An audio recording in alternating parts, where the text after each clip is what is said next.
The inauguration is an important moment in college history, a cause for celebration, as well as an opportunity for serious reflection about our history and our common future. We hope you will join us at tomorrow's symposium, Envisioning Our Future, at 11:30 a.m. right here in this Duke Family Performance Hall, the inauguration ceremony at 2:30 p.m. in Belk Arena, and the community celebration that follows from 4 to 8 p.m. in Richardson Stadium. Now, I know you're all eager to see the design concept, but I'd like to take the next hour or so to thank all the people who made all these events possible. And seriously, while I could spend an hour thanking all the staff, faculty, students, alumni, trustees, emeriti, and community members who have contributed, I'll limit myself to just a few. The Inauguration Advisory Committee, the Special Committee on Commemoration, Mark Such and the cast of Everybody, who agreed to let us use this beautiful space in the midst of their theater production, which runs tonight through Saturday at 7:30 p.m., so make sure to catch it, or Sunday at 2 p.m. Jim Nash and his team for managing the set and tech for this event. While we have much to celebrate, civil rights leader Bryan Stevenson also calls us to acknowledge the painful parts of our history: enslavement, Native genocide, lynching, and segregation. Not to punish America, but to liberate us. He says, I really do believe there's something better waiting for us. I think there's something that feels more like freedom. There's something that feels more like equality.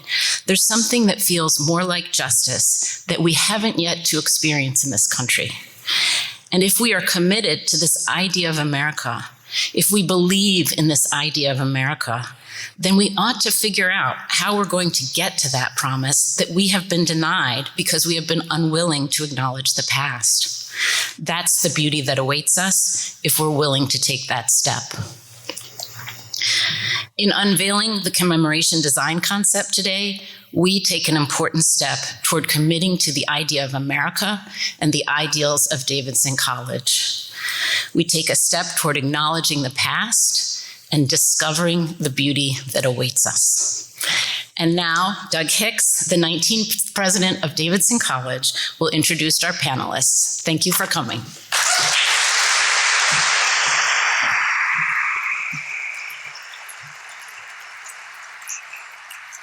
Good morning. I want to thank Suzanne Churchill and Adrian Benson-Waddy for the remarkable work they've done to build this series of inauguration events. It felt so important to me and to my colleagues on the Board of Trustees to weave in this work on the commemoration into our look forward into the future, to name our past, to be honest about where we've been in order that we can go forward together toward an even more just and equitable Davidson. This is the first of two fora.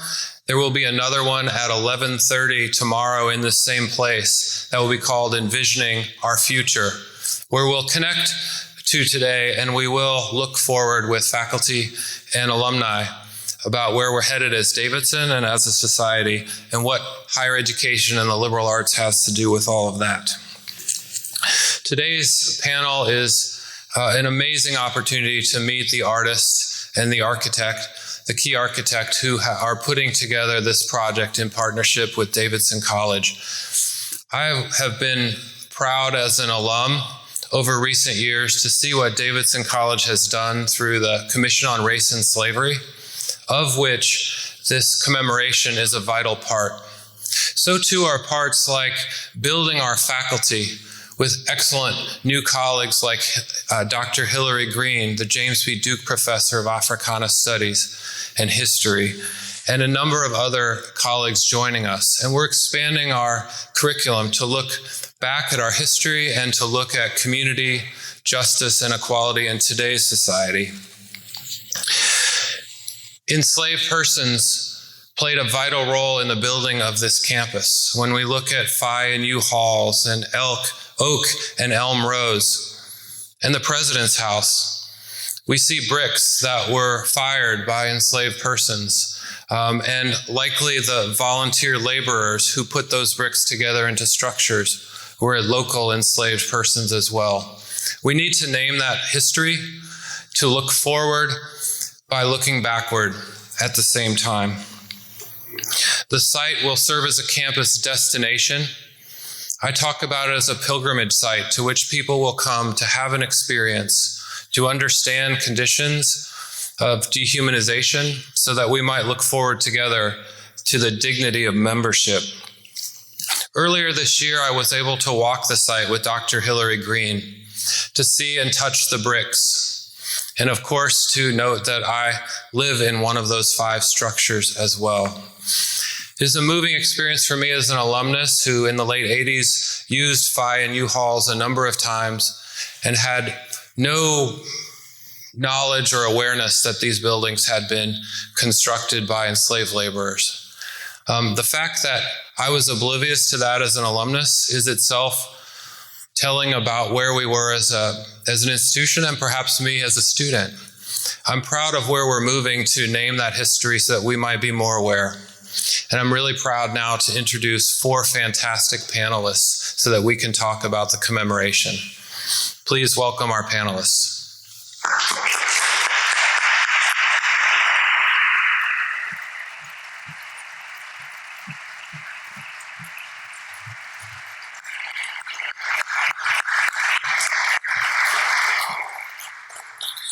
Starting closest to me is Virgil Flood, a member of the class of 1980.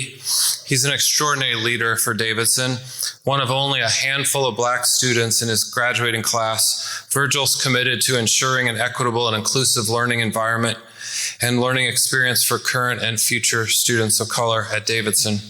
He's a member of the Board of Trustees, president of the Alumni Association Board, and he served as chair of the Special Committee on Commemoration since its inception in December 2020. Leah Newman has been the director and curator of Davidson's Van Every Smith Gallery since 2013.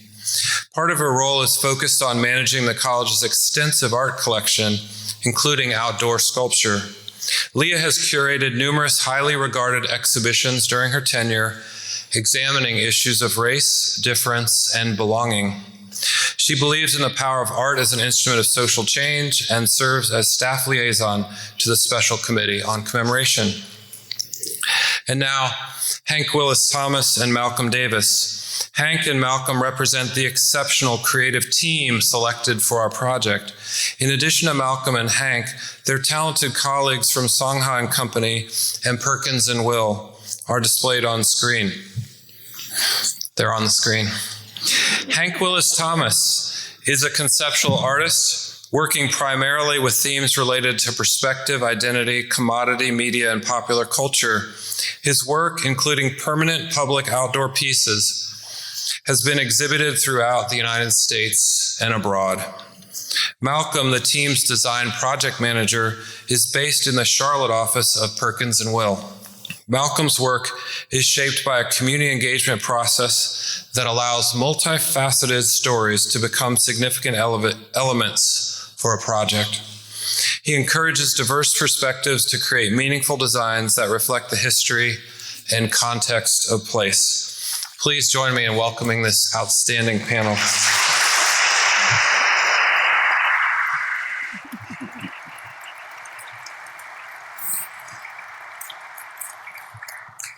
Thank you all for being here. Virgil, I want to start with you. You have so thoughtfully guided the work of the Special Committee for well over 2 years now. And I want to thank you for that and ask you about the learning that your committee has done over time from our archivists, faculty, community members, and each other. And before you even reached out to potential architects or artists, what were the key goals that the committee set out for this work? Well, first, thank you so much, Doug, for your support and for your involvement in this project. It's truly been an honor to lead this very important work and do it in collaboration with a phenomenal group of volunteers who have helped for the last 2 years. I want to thank each and every one of the members of the Commemoration Committee for their dedication, for their hard work, and for their support. We began the work by really looking at setting goals and values to honor the work of enslaved people, the contributions, but not just the work, but their entire lives, right? We wanted to reflect, have something that would reflect not just the components or the outputs, but the humans, the individuals. We wanted to celebrate them and to create a site that would ground Davidson in our commitment to just and humane actions in the future. We selected Perkins and Will and Hank Willis Thomas because, frankly, they were the best team that put forward what we thought was an appropriate and meaningful display of what we challenged them with. And we had, at this kind of the key for us was having a project that would not only be a place where people could find comfort in silence or by themselves, but also be a place that they could gather in groups that would and combine landscape architecture, design, as well as be accessible to any individual that wanted to have access to it. That's great. That's great, Virgil. And let me stick with you for one more question. Why this site? The site between Phi and U-Hauls, Oak and Elm, south of Cunningham. What do you think is meaningful about that special site? Well, the site is extremely important, and we found that was really the first and most important aspect of our work. And I got to tell you that it was in choosing that site that I realized how committed this committee was, because we came and spent time on campus in the middle of July in the heat and the humidity. In fact, I feel some of that heat right now. But people came out and we were led by Leah and Court Savage, who's a professor of art here. And I got to tell you that we just being here made a significant difference. And David Holthauser took the initiative of identifying and helping us navigate 5 locations on campus. And whatever you're paying David now, that man needs a raise. He was phenomenal.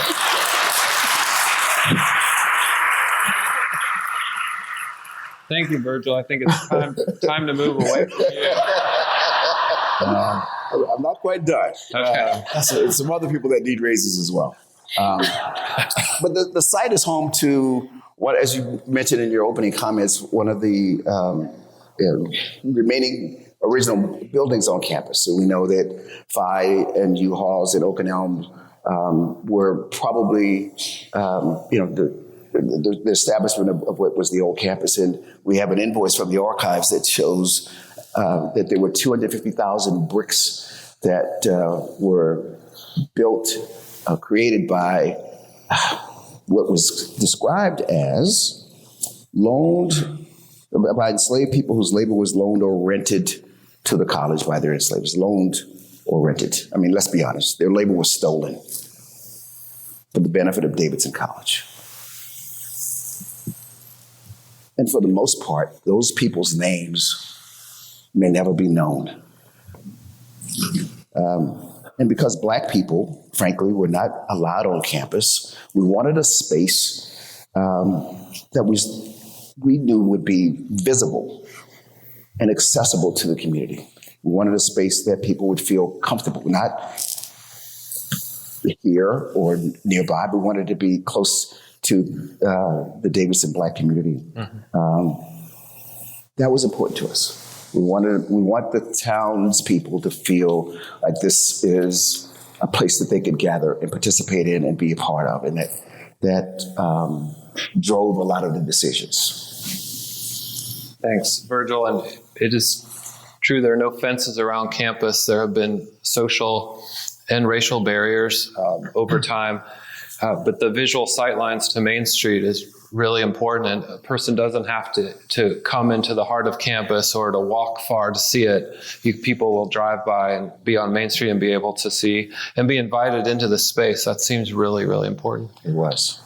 Leah, as an expert in art and someone who has curated our outdoor sculptures as well as our other collections, how do you think about commemorative art? What role can this kind of memorial site play in how we remember and what it means to be a campus? Yeah, thank you, Doug. These are questions I've actually thought about a lot. And I think I lean on artists and architects really as the people that can help us reconsider the world, kind of see the world differently, and really see it in new ways. When I've worked with artists that have been socially or politically engaged, they've just been really good at visualizing the concerns of the past, thinking about the current moment, and also, I think, helping us imagine the sort of socially sustainable and inclusive future that we want.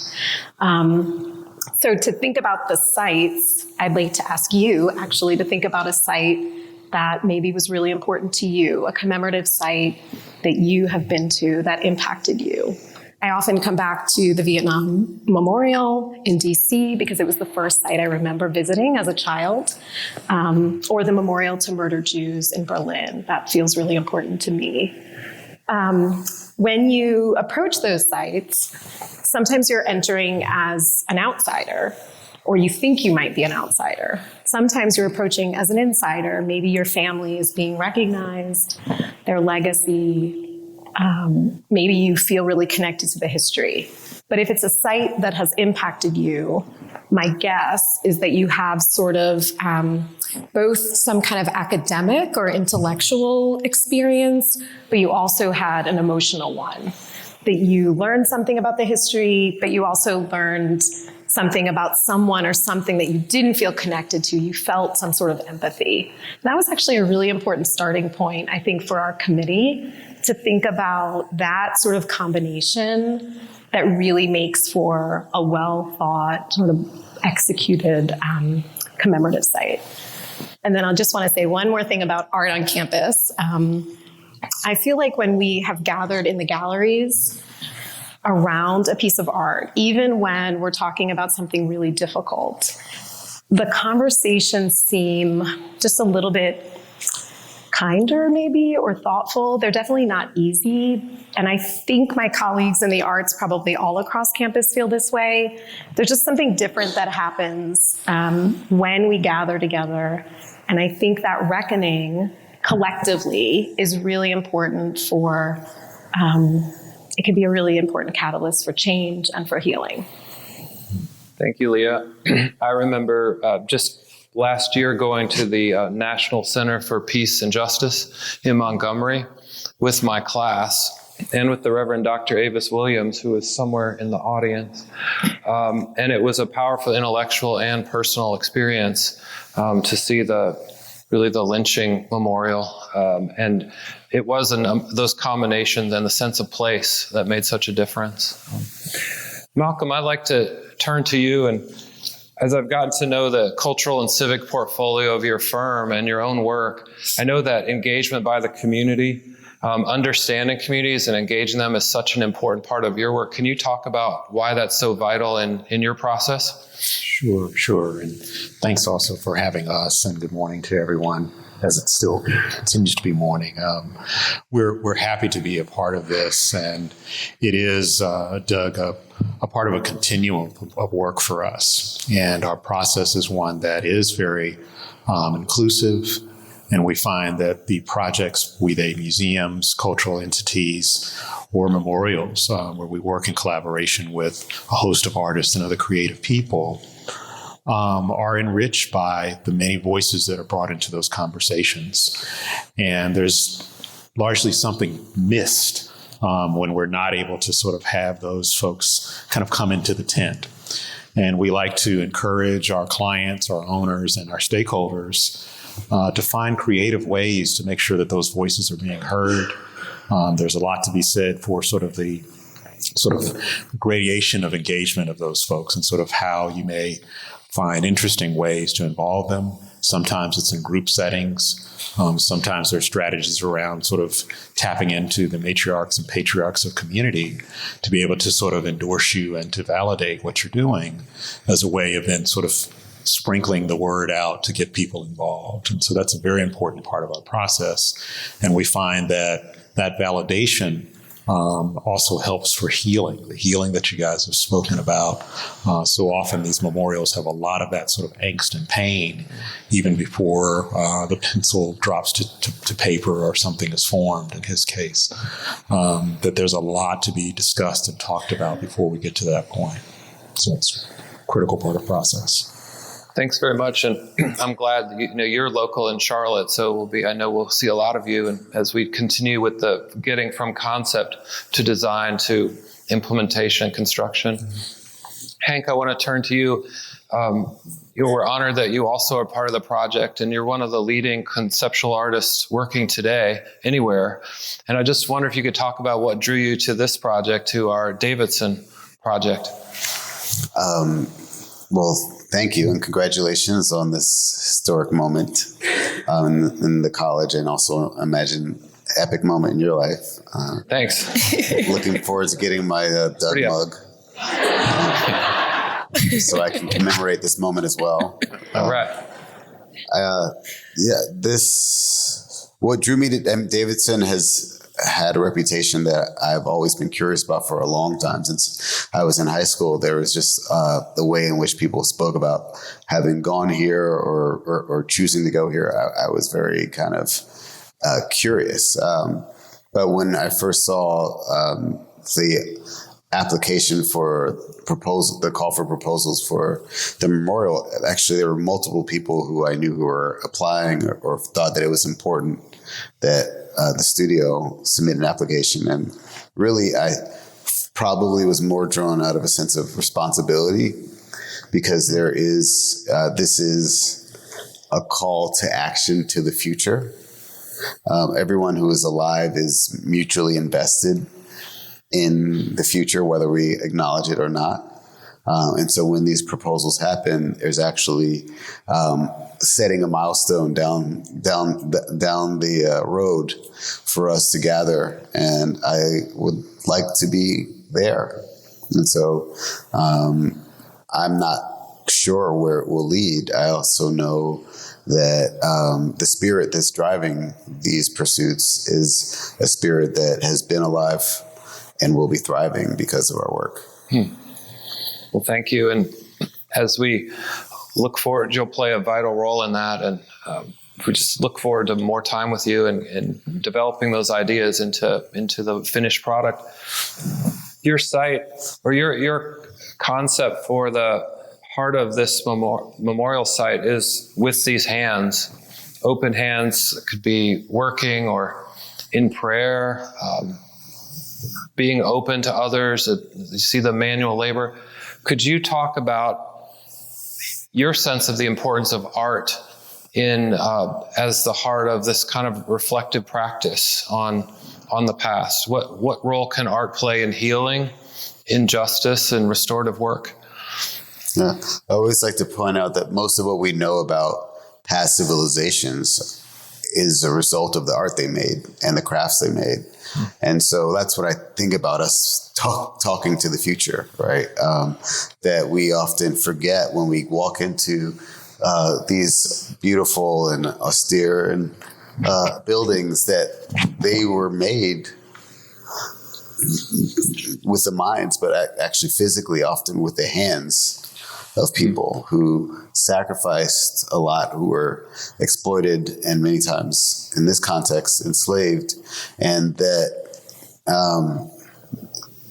there is something to be said that when we touch these walls, we're actually touching the lived experience of another person, and actually benefiting from that. And there's no words that can talk about that. There's nothing that can really get to the essence of that. But our hope was with this work that we can remind ourselves and viewers that we are metaphorically in the hands of history, that those who come before us have paved the way and made often, especially in context of those of us who are descendants of slaves in the United States, they chose to live against every other obstacle so that I can live. And so I'm grateful to all of the people who came before me, and their hands welcoming us and also giving us the responsibility to welcome others is something that I was thinking about. Absolutely. Thanks. And this idea of that very hard history and then art as the way we talk to the future, that's a powerful idea. And so that's what we're trying to do now with this project, to talk forward as well. Malcolm, could you talk about the collaborative process that will follow from here? How do we get voices to move from, we're intentionally calling this a design concept. It's a powerful concept.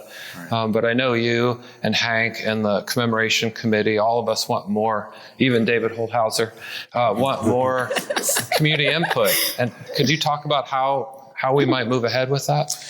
Yeah, I can speak to that. I also wanted to kind of piggyback on Hank a little bit.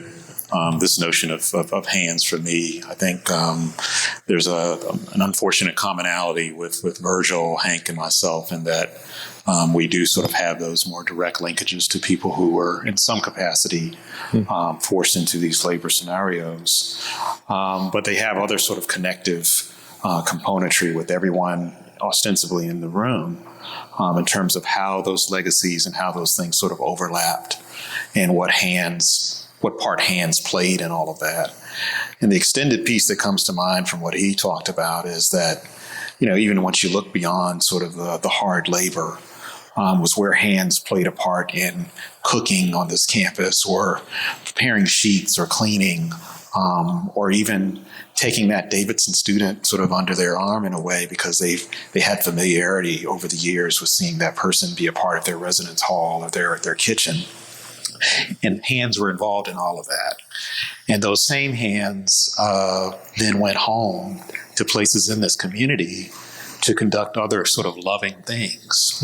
And so, although there's a lot of harshness around sort of the tooling of the hands and the labor, there are also some really beautiful things that came from those hands. And I think all of us can sort of remember those times when we saw grandparents whose hands sort of were so expressive of energies and things that sort of they didn't always disclose or complain about when they came home to have you sitting on that lap, but you could see it. And a kid could reach out and touch, Grandpa Hank's hand and feel those divots. And those are the kinds of things that get expressed in the work, and we're hoping will sort of evoke emotion and conversations and healing. And to that end, I think the process of conversations with this community, with the larger community, we could envision that, again, tapping into sort of leaders and folks who have other influence beyond even what the college does can sort of help to galvanize people and get them comfortable about talking about this and sort of bringing their ideas, but also maybe not so much reconciliation in the true sense, but really having conversations and feeling that maybe for once in its history, the college maybe is really hearing them, and that it is being genuine, Doug, about wanting to sort of change and sort of reflect that. And I think that's the start of some really important and powerful conversations that can happen. Not so much to Leah's point that we're sort of rehashing all of this, because I think we're on a great path to a great idea and a great possibility, if you will, for something that is special. But having them also feel that they're a part of the contribution, or maybe even speaking to any blind spots that the work may have as a result of sort of what their family brings to this process. And so I think there are a number of avenues, there are a number of strategies that can be employed, but we have personally encouraged that maybe the college is on the forefront of that, because it's important that that gesture be known from the college's perspective, and that you've done the work to sort of galvanize a team that can help in that work. And we think that'll go a long way with sort of the genuine sort of gesture that the college is making, so that the community starts to believe in it and trust in the strategies. Thanks. And one of the things we talk a lot about is how this aesthetically beautiful project this visible project be not the whole initiative. Changing who our faculty are and what our curricular areas are also about lasting, enduring change. Town gown relationships, our relationships with colleagues in the community, the Ada Jenkins Center, Wes Davidson is part of that. Paying a living wage, which we now do for all our employees, that's part of that. Our DEI work on campus. So we're trying to think overall and holistically about it. And yet this will be the lead space and the most visible place where people can literally gather to talk about and to learn from each other's experiences. I wanted to ask Hank and Malcolm if you've talked about this. There is potential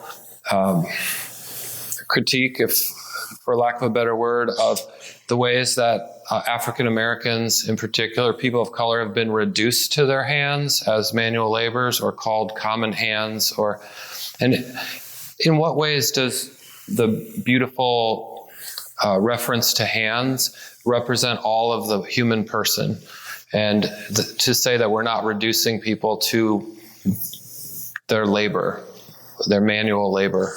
Well, personally, I feel like what art is good without critique. So, and most of what has made us who we are professionally is people caring enough about what we were saying or doing to give us feedback. And that feedback often informs the work and sometimes makes and shapes the work. I've also learned that however much feedback you get, there's always more. And so the ability to kind of be open to what people are saying and responsive to it in ways that feel productive is really important, but also letting go of the head and following the heart when it comes to moving forward with the work.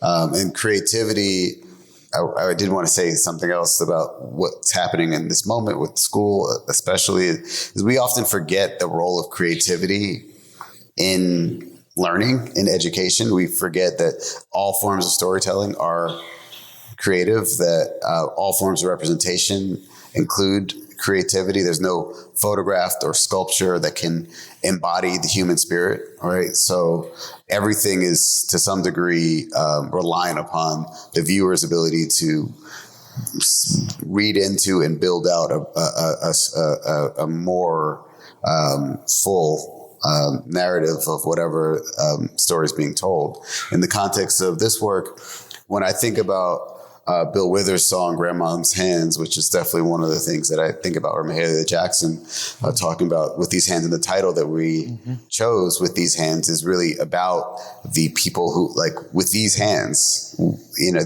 this is in a way invoking the spirit of the person whose hands are there. And I don't see that as a reduction. However, I also feel like I'm glad that you brought this up now. Yeah, I love that. I think the only thing I would add to Hank's notes was that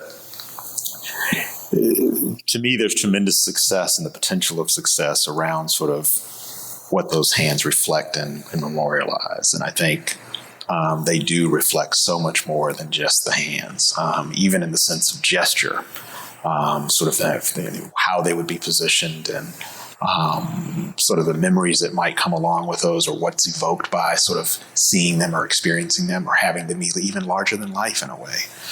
And great success to me comes from the ideas and the conversations, be they small or large, of what's generated by someone experiencing the work, the art, but also this part of the campus, the sort of incidental kinds of things that can happen because someone happens to cross path with someone else as they sort of approach the work at their own scale and speed. So that's what I would add there. I think it's a remarkable opportunity. Really helpful. And as I think of our conversation last night, Hank. The hands are so powerful as well because they form a kind of circle, and it's a place of centering, a place of that where conversations can happen, and focused in a focused way that's feels safe as well. So, there's not much more human than hands, maybe the face, but I'm so grateful for that.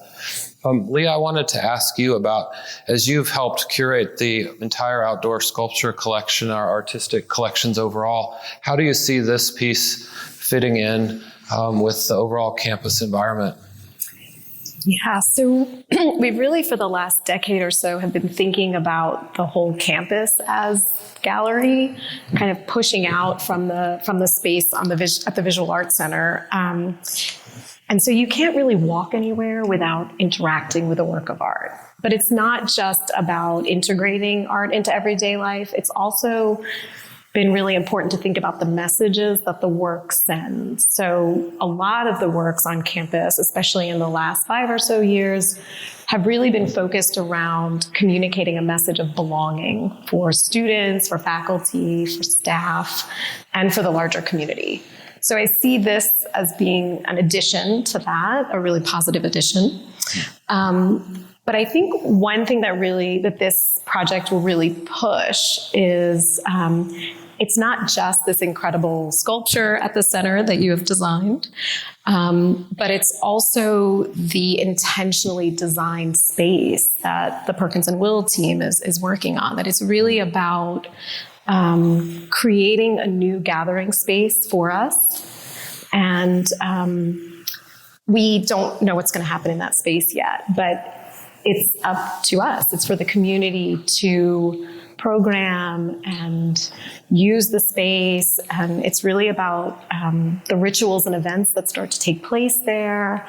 And I think that's the significance, is we've never created such a large space for this notion of belonging. Right. Virgil, I want to come back to you and ask you, you've done such an amazing job leading this effort for well over 2 years, and back to the commission times as well. You've been deeply invested. What are your hopes for this project? Why is it so important for our alumni, and what are your hopes for our current and future students, faculty, and staff? Well, I hope that people will engage with this site, but I have to go back to why we chose the team, because there were two things that we want, two other things that we wanted to convey, and one of them was that there's a level of anonymity to the hands, and part of that is because there are people whose names we will never know, and we need to acknowledge that they have made a contribution, but we may never know their names. But there's also an opportunity to continue to learn and to grow and to identify more information, and this design gives us the flexibility to do that. In addition to recognizing and acknowledging the past, this also is a great opportunity for the team to reflect back to us as a committee on one of the things that was important, which is not just looking backward, but acknowledging where we are today, and then creating an opportunity for future dialogue, for future discussion, for future research. So it's really three-faceted. It's the past, it's the present, but it's also the future. And so what I want out of this is for people in this room and outside of this room, people who are students, who are alums, who are members of the Davidson broader community, to feel like this is a space that they can identify with, that they can feel something personal about it, that there's something that they get out of this site that is unique to them. And I think it will be unique to each and every one of us. It will be a different way. We certainly, I experienced Davidson a little differently than most of the students do today. But I certainly want them to find their voice or their connection to the work in some way, shape, fashion, or form. That's great. Hank, what is your hope for this site? What impact do you want it to have? Well, I'm looking at the faces. I can only see the 6 of you or 8 of you who are students in the first row. And I'm thinking about 40 years from now when they are sitting in your chairs, and remembering this day as president and board member, alumnus, and thinking about the future of the school then and the stories from the past. Because if we have HD on the 19th century now, which I don't think we do, by then we may even have Ultra HD. But also the 20th century and 21st century will be in clearer view. And I'm for certain that there's a lot of things that are normal now that we will be ashamed of in the future. And I would love for my future self to be in clear and healthy communication with the self that exists today. And that's to say there can be forgiveness and grace and acceptance of the evolution, but also an awareness that the work is not complete, and that what we do today does impact what they do tomorrow. And what they do tomorrow, for many of us, will be shaping our lives as we'll still be here, I pray. I just wish I could see more faces, though, because I met Norman Lear, who's a very accomplished television producer, and it was that time his 91st birthday. He's now 101, and there had been a documentary about him, and he's Jewish. He was a World War II veteran, and he produced shows like Good Times and All in the Family. And he shook my hand. It was 1:00 in the morning. He was drinking a martini and had a hat on. It was cool. Had those kind of cool glasses on. And he's just like, it's really great to meet you. I was like, it's great to meet you too. And he's like, you know why? And I was like, no. And he said, because every hour, every minute, every second of my life has brought me to this moment. And I'm so grateful to share it with you. And it just made me remember, it called me to remember all of the choices that I made unconsciously and consciously that brought me to that moment. And ever since then, I've always thought about all of the micro choices that everyone here chose to get out of bed, chose to nourish themselves in some way and to come to share this moment with each other. Because we know that our lives are important and our presence is important. And that while it may seem like another fleeting moment, that this is why we're here. And so my hope for the work is that everyone who comes touches that.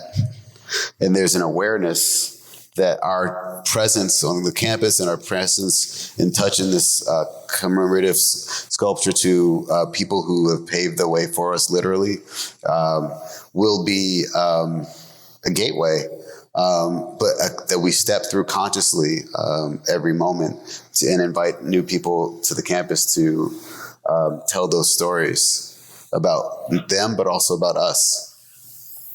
Thanks, Hank. That's profound, and it is a special moment. I think we're all feeling today at this moment. And Malcolm, a quick word for you on your hopes for the project and how people interact with it. I think I would echo everything you've said about sort of how people approach it and what they experience. And if there's anything I could think of, particularly as being a longtime community member, just throughout Charlotte, is that there's so long been this kind of now sort of invisible line between sort of campus and the western part of this city and town. And if there's anything that the project makes available, and that is that there's the opportunity to sort of provoke those conversations and to at once make folks feel a lot more comfortable, certain folks in community, about coming here and having a dialogue and conducting a longer term dialogue about many of the things that have either happened or impacted their lives, and to make the community richer as a result. And to be able to come back in the not too distant future and have some of those programs that you mentioned be sort of ongoing, both at larger scale, but then also, those one-on-ones where a student, again, happens to be just heading to the coffee shop, but they run into maybe an elder in the community who has decided that at 10 a.m. on this morning, she decides as a part of her walk to sort of venture through campus instead. It's a new pattern for her because she now feels something reverent about this experience that's been created. And I would really love to see that and know that people, again, long after we're gone, are continuing to experience it in that way, add on to it and layer, discover new things, both material-wise, but also through story, to sort of continue adding that to this experience and making it that much better. Thank you. And for me, that's an important note to close our conversation with, that this is, yes, it's about a material space. Yes, it's about creating a site. And it's also about community building, and the human connections that can result from this the aesthetics of this project aren't opposite of the work for a more just and equitable society, or just human community more broadly. They work together. I almost said hand in glove, but I'd like to say a word just to share with the community an update of where we go from here. Just pleased to say that the Board of Trustees has been 100% behind this project and actually driving it. And they have approved that the design will move forward right away. And our hope is that 2 years from now, we won't be sitting in the Duke Family Performance Hall, but we'll all be out on the historic lawn of Davidson to dedicate an actual site with these hands in the center of it. And you all hope will be here as well. And so that process will move forward. We also have been raising money and planning for the structure, to be able to afford this. And the estimated cost of the project as a whole is $4 million. And I'm really honored to say that as of this morning, we've raised $3.25 million towards the $4 million.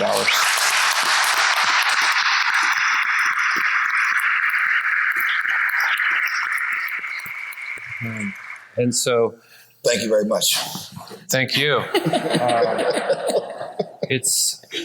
People have seen the vision and have different motivations that overlap and connect. And we're excited we'll get all the way to the cost. And the college is committed to making this happen and to build those other pieces of restorative work and community building work and education around it. And this will continue to be a centerpiece of that as well. So I want to stop and say thanks to all of you for coming, for the part that you play, the interest you have in this project and our broader community work and work for justice. And I really want to thank the four of you for your time. Hank and Malcolm, you honor us with your presence in the community, and hope you'll feel as members of this community. And Leah and Virgil, your continuing work is so invaluable. So thank you all very much. Thank you for being here. Thank you.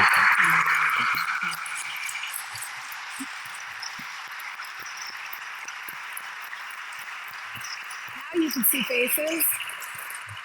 Thank you.